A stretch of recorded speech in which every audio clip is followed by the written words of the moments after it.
नमस्कार दोस्तों, मेरे YouTube चैनल पे आप सबका बहुत बहुत स्वागत है। चैत्र नवरात्रि की तैयारियां सभी के घरों में शुरू हो चुकी हैं।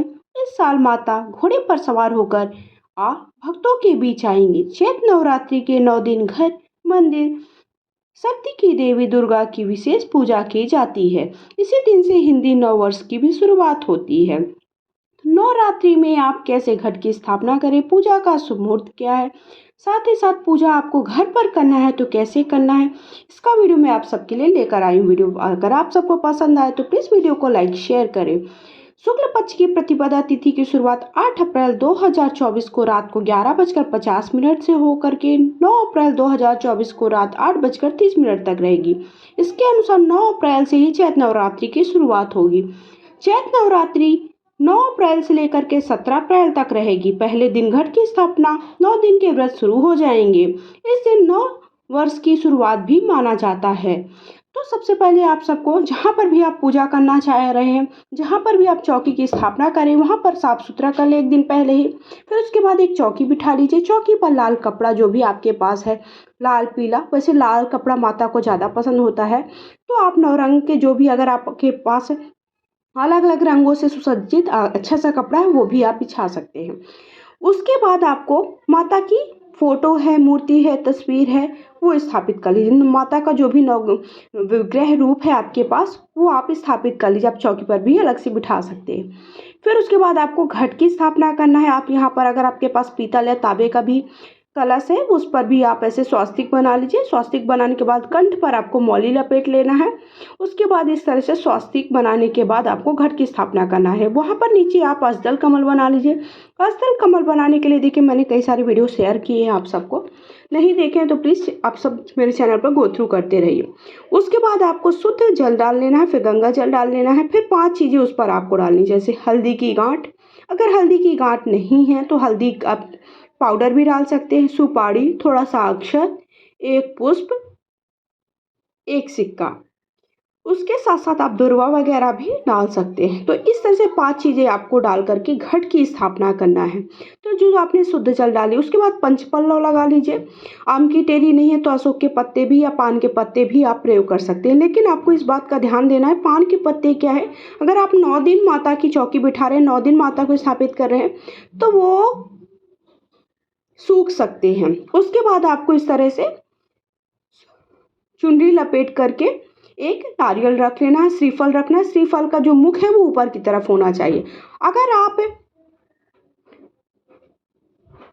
ये साथ साथ अगर आप ज्वारे उगा रहे हैं तो ज्वारे आप एक पात्र ले लीजिए, उस पर थोड़ा सा मिट्टी और जवा डाल करके आपको इस तरह से ज्वारे की भी स्थापना कर लेना है और डेली थोड़ा थोड़ा जल के छींटे देना है ताकि ज्वारे अच्छे से उग सके। उसके बाद आप दीपक, अगर आप अखंड दीप जला रहे हैं तो अखंड दीप रख लीजिए और गणेश जी स्थापित कर दीजिए। सर्वप्रथम हमें गणेश जी का पूजन करना होता है। बिना गणेश जी की स्थापना के हमारा पूजन संपन्न या नहीं माना जाता है।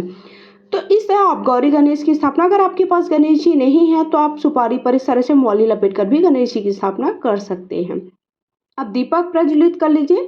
फिर सभी भगवानों को आवाहित करिए, उन्हें आवाहन करिए, उन्हें बुलाइए, तो ताकि आपके जो भी आपने पूजा का स्थल रखा है वहाँ पर सारे भगवान, सारे देवी देवता आ सके। इस तरह से सबसे पहले 3 बार जल का आचमन कर लेना है, जल को से घुमा लेना है। उसके बाद सभी देवी देवताओं को आह्वान करना है, उन्हें बुलाना है। बुलाने के बाद हमें पूजा प्रारंभ करनी है। तो सबसे पहले हमें क्या करना है, सभी को शुद्ध जल के छींटे दे दीजिए। शुद्ध जल के पहले सबसे पहले गौरी गणेश का पूजन करिए। उसके बाद दीपक का, कलश की स्थापना जो आपने की है कलश का पूजन करिए।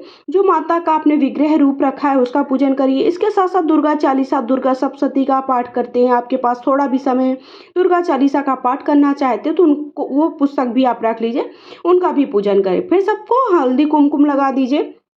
सारे देवी देवताओं को जो भी आपने स्थापित किए हैं, चौकी पर बैठाए हैं, सभी को हल्दी कुमकुम लगा दीजिए।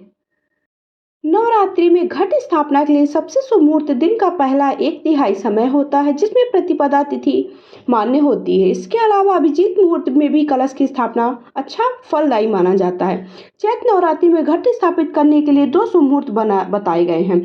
आप सुबह 6:02 से लेकर के 10:16 के बीच में, और अभिजीत मुहूर्त 11:57 से 12:18 पर है। तो आप दोनों मुहूर्त में कभी भी घट की स्थापना कर सकते हो। उसके बाद सभी देवी देवताओं को फूल अर्पित कर दीजिए, जो भी आपके पास फूल है, और फूलों की माला आप लेकर के आए हैं, फूलों की माला आप अर्पित कर दीजिए। चुनरी माता को चढ़ा दीजिए, माता का श्रृंगार कर दीजिए, इत्र समर्पित कर दीजिए। माता को सुगंधित चीज़ें बहुत ही ज़्यादा प्रिय होती हैं, इसलिए माता को आप इत्र समर्पित कर दीजिए। घट स्थापना नवरात्रि के दौरान महत्वपूर्ण अनुष्ठानों में से एक होती है। 9 दिनों के उत्सव की शुरुआत का प्रतीक माना जाता है, जो पहले दिन यानी प्रतिपदा तिथि पर होती है। घट स्थापना देवी शक्ति का आवाहन हो, इसे गलत समय पर करने से देवी शक्ति का प्रकोप भी आपको झेलना पड़ सकता है। नवरात्रि के समय ब्रह्मांड में उपस्थित शक्तित्व का घट अर्थात कलश में आह्वान करें, उसे सक्रिय करा जाता है। तो आपको घट की स्थापना में कुछ बातों का ध्यान रखना है कि घट स्थापना सही समय पर ही करें और वहाँ पर जूठा ना छुआएं। आप ऐसी जगह घट की स्थापना करें जहाँ पर जूठा वगैरह ना हो, और कोई अगर पीरियड्स वगैरह में मासिक धर्म में है तो वहाँ पर ना छुए, इस बात का विशेष ध्यान रख लें। इसलिए चौकी ऐसी जगह पर स्थापित करें जहाँ बिल्कुल भी डिस्टर्बेंस ना हो, बिल्कुल भी कहीं पर हस्तक्षेप ना हो, परेशानी आपको ना हो कि आपको इधर उधर उसे करना पड़े अगर आप घट की स्थापना कर रहे हैं।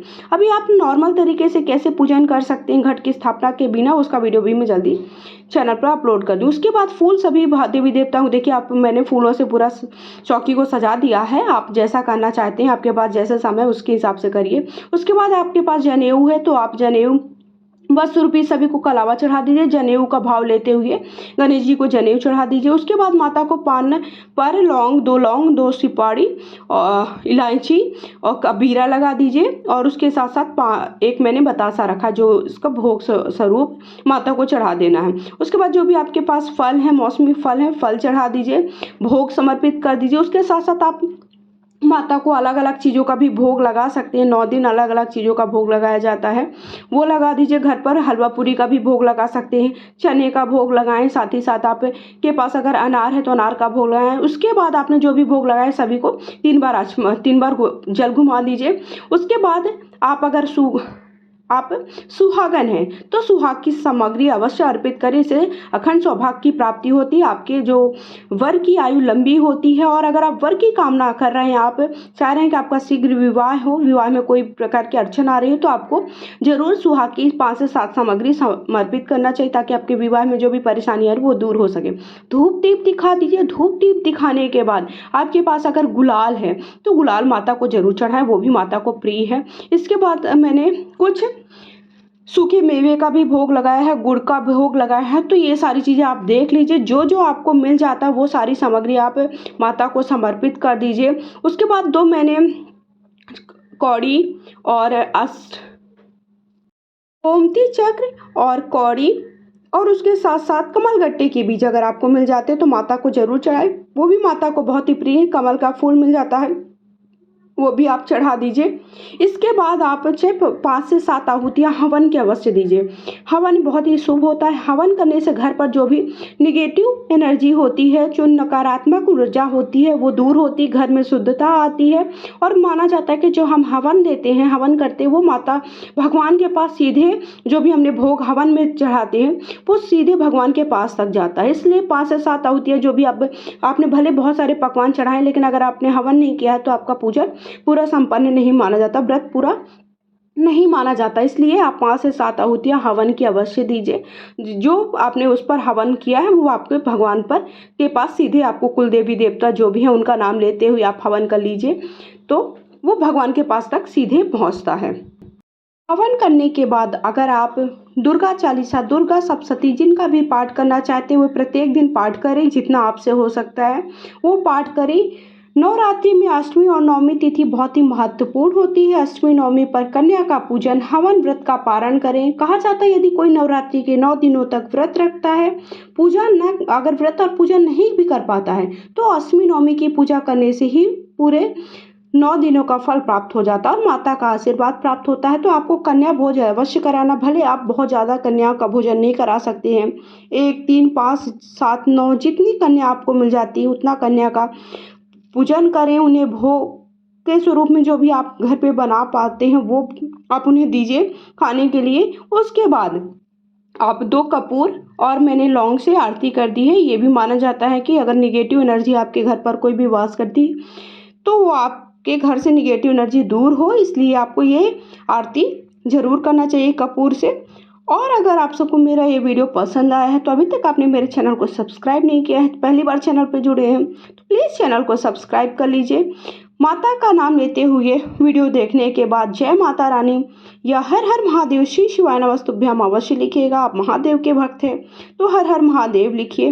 वीडियो को ज़्यादा से ज़्यादा लोगों के साथ शेयर करिए। साथ ही साथ आप मुझे इंस्टा फॉलो कर सकते हैं। इंस्टा पर डेली से जुड़े हुए जो भी उपाय होते हैं वो उपाय मैं आप सबको शेयर करती हूँ, पूजा का वीडियो शेयर करती हूँ, तो वहाँ पर भी आप सबको पूजा से जुड़ी जानकारी मिलती रहेगी। तो बोलिए जय माता रानी।